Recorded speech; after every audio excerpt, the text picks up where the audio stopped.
meron tayong mga kaibigan just by default. Alam niyo yung just by default, parang wala tayong naging choice.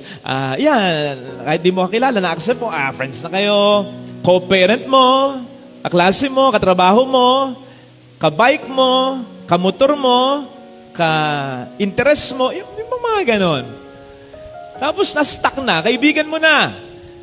At nakapaglalaan ka na talaga ng panahon kahit paano para sa kanila. Kahit mga acquaintances lang ang inyong mga pagkikita, kahit mga mababaw, superficial lang ang relasyon ninyo sa isa't isa. Parang ganon.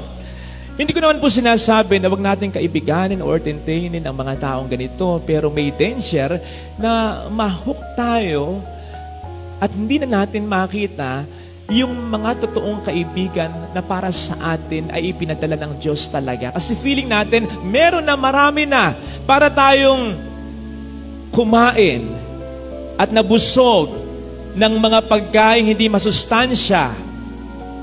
Pero para sa pagkain nakalulusog, wala na tayong gana. Kasi nga parang full na. Mahirap din yun, di ba? O kaya may mga friends na it turned out na mga fake friends pala. Yung hindi na nakatutulong, nakapagbibigay pa ng konsumisyon. Yung hindi na nakakabuti sa'yo, nakasasama pa sa'yo. Yung mahirap nang dalhin. Pero hindi mo maipagpag kasi nahiya ka o natatakot ka. Or at least nasanay ka na. Ito na lang kumbaga. Huwag ganun.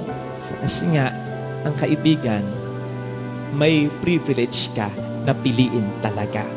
Kaya, piliin ang kaibigan. Piliin mo yung kaibigan na mas lalo kang magiging mabuting tao. Piliin mo yung kaibigan na maasahan. Piliin mo yung kaibigan na susuportahan ka pero hindi ka kukonsintihin sa mga kalukuhan mo. Yung tipong siya rin ang magpe-preserve ng pamilya ninyo. Yung tipong kaiinisan siya o katatakutan siya ng kalaguyo mo sapagkat gagawa ito ng paraan para mapaglayo kayo. Yung tipong will bring out the best and not the beast and not the worst in you. Yung tipong kahit mag-away kayo ay hindi kayo mamarites sa ibang tao. At kapag nagkabalikan, yung pagiging magkaibigan ninyo ay hindi ka makararamdam ng kahit katiting na pagbabago. Yung tipong madaling i-maintain. Yung cool lang. Yung hindi mabigat, mahirap dalhin. Yung tipong pahalagahan ka. Hindi dahil kailangan ka, kundi kailangan ka kasi para sa Kanya, mahalaga ka. Yun yung hanapin natin. Yun yung pahalagahan natin. Saan tayo makakakita ng mga kaibigan ganyan? Sa salamin. Saan tayo maghahanap? Hindi ako nagbibiro. Sa salamin. Sa salamin muna tayo tumingin. Hindi, mirror, mirror on the wall. Sino ang kaibigan, best friend ko doon? Hindi ganon. Ang ibig kong sabihin, tayo muna ay manalamin and let us ask ourselves, am I the kind of person or friend I am looking? Kung ako ba ay makikipagkaibigan, ito ba ang tipo na gugustuhin kong kaibigan? Kasi alam po ninyo, sabi sa psychology, people tend to attract people similar to them.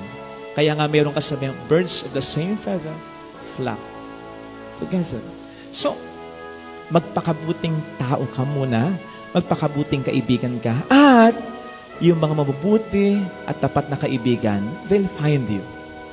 God will ordain these people para mahanap ka at maging kaibigan mo. Isipin po ninyo, kung mataas ang values mo, yung dignity mo, yung integrity mo, magiging madali ba sa iyong makibagay sa mga taong very base ang pag-uugali, yung sinabi ko kanina, mga example, yung basta, hindi, mahihirapan ka. At mahihirapan din naman silang makarelate sa iyo. Mahihirapan talaga kayong dalawa na bumuo ng isang solid na friendship para sa isa't isa. Kasi magkaiba. Ikaw o siya ang kusang lalayo na. Makatutulong yon. Makatutulong yon upang hindi ka matrap sa isang bawal at maling relasyon. Tingnan po ninyo ang Panginoon. Ang Panginoon, abay siya'y para sa lahat. Walang masamang tinapay para sa Kanya. At hindi naman talaga very particular sa pagpili eh. Lahat welcome sa Kanya. Pero kusang umaalis yung hindi sa Kanya makatiis. Hindi dahil something is wrong with Him, because something is wrong with them. Kasi mabuti at tapat talaga siya eh. Kaya lumulutang at nananatili kung sino yung mga taong mabait at tapat din talaga sa Kanya. So, ang unang hakbang sa pagpili ng kaibigan, tapat at tunay na mabuting kaibigan, dapat sa sarili sinisimulan. Merong kasabihan sa Ingles, natatagalugin ko na lang, sabihin mo sa akin ang mga kaibigan mo at sasabihin ko sa iyo ang pagkatao mo. Pwede nating baligtarin ito as to say, titingnan ko pagkatao mo at magigage ko na kung sino ang magiging mga kaibigan mo.